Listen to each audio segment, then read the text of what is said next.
Assalamualaikum warahmatullahi wabarakatuh. Selamat pagi anak-anak. Kita jumpa lagi dalam kesempatan kali ini, yaitu pelajaran fikih kelas 4. Sebelum kita melanjutkan ke materi berikutnya, marilah kita berdoa terlebih dahulu dengan membacakan doa Rabbi zidni ilma warzuqni fahma waj'alni minas solihin. Baiklah, mari kita bahas tentang ketentuan sholat idain.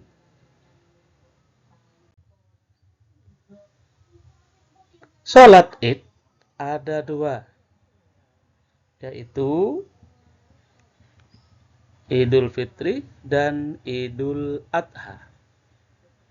Idul Fitri dilaksanakan pada tanggal 1 Syawal, tepatnya setelah kita berpuasa di bulan Ramadan 1 bulan lamanya. Sedangkan Idul Adha dilaksanakan pada tanggal 10 Dzulhijjah. Pengertian Idul Fitri artinya kembali suci. Maksudnya, di mana seorang muslim setelah berpuasa 1 bulan penuh, kemudian mereka merayakan hari kemenangan, yaitu Hari Raya Idul Fitri. Sedang Idul Adha artinya kembali berkurban. Maksudnya umat Islam yang mempunyai kemampuan disunahkan untuk berkurban di Hari Raya Idul Adha. Di berkurban itu tidak hanya sekali dalam seumur hidup. Kalau kita diberi rezeki yang berlimpah oleh Allah, kita disunahkan untuk berkurban di setiap tahun. Itu tepatnya di Hari Raya Idul Adha. Makanya Hari Raya Idul Adha itu disebut juga dengan Hari Raya Kurban. Tata cara melaksanakan sholat id. Yang pertama, sholat id terdiri dari 2 rakaat.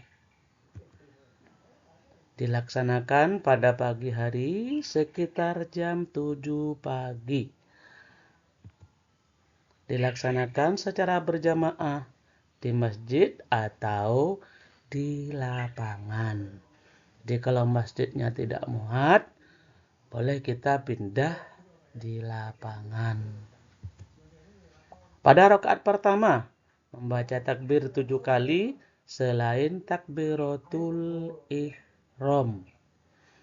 Jadi takbirnya itu 7 kali selain takbiratul ihram. Apa takbiratul ihram itu?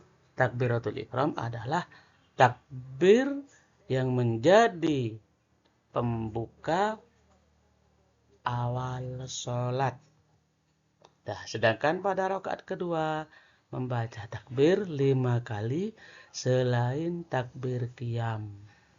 Apa takbir qiyam? Takbir berdiri dari ruku. Setelah kita berdiri dari sujud, setelah kita sujud, Allahu Akbar berdiri, itu yang disebut takbir qiyam.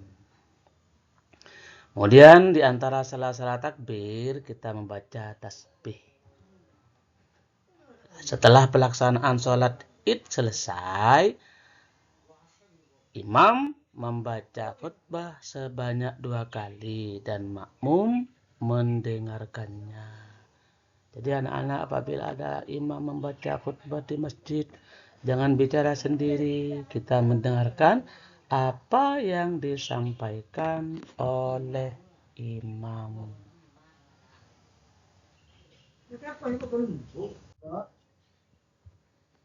Hal-hal yang disunahkan sebelum melaksanakan sholat Idul Fitri.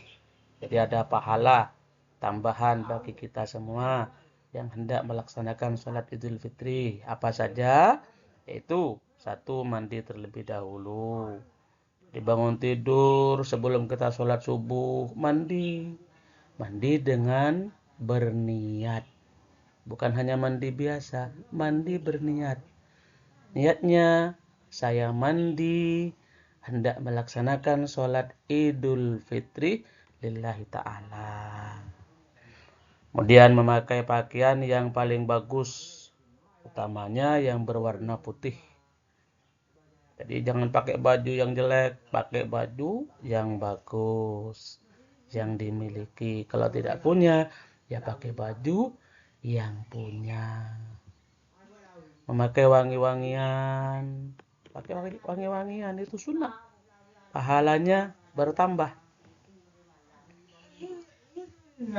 Makan minum sekedarnya. Jadi sebelum berangkat ke masjid, kita disunahkan makan dan minum sekedarnya.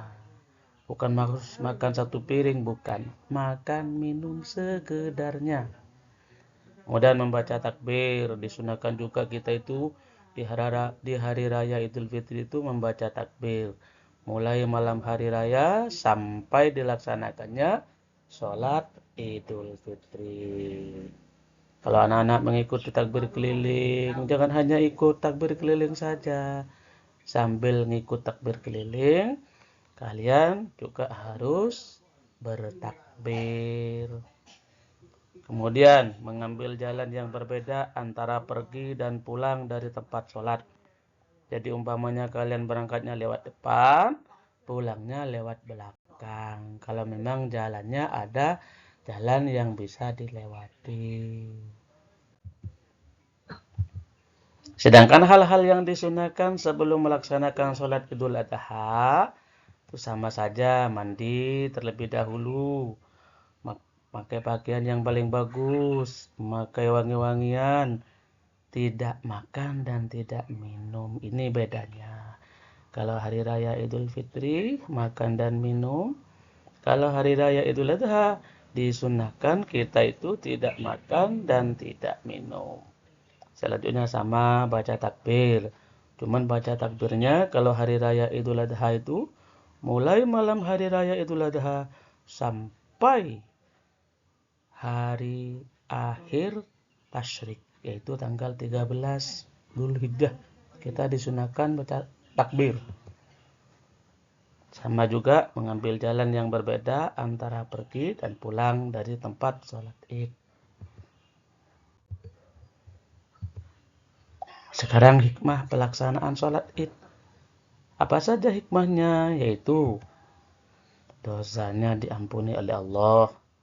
Kalau kita melaksanakan sholat Id, insya Allah dosa-dosa kita akan diampuni oleh Allah.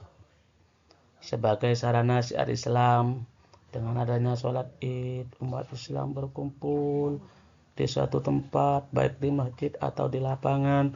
Kemudian imam atau khotib membaca khutbah menyiarkan ajaran Islam, seperti kita di hari raya Idul Fitri disunahkan bersilaturahim, bermaaf-maafan, bersedekah, dan lain sebagainya. Mempererat tali persaudaraan antara umat Islam. Jadi dengan adanya sholat Id itu dapat mempererat tali persaudaraan antar umat Islam. Dengan adanya pembacaan khutbah dapat saling mengingatkan antara sesama. Sampai di sini dulu pembelajaran hari ini. Mudah-mudahan bermanfaat dan terima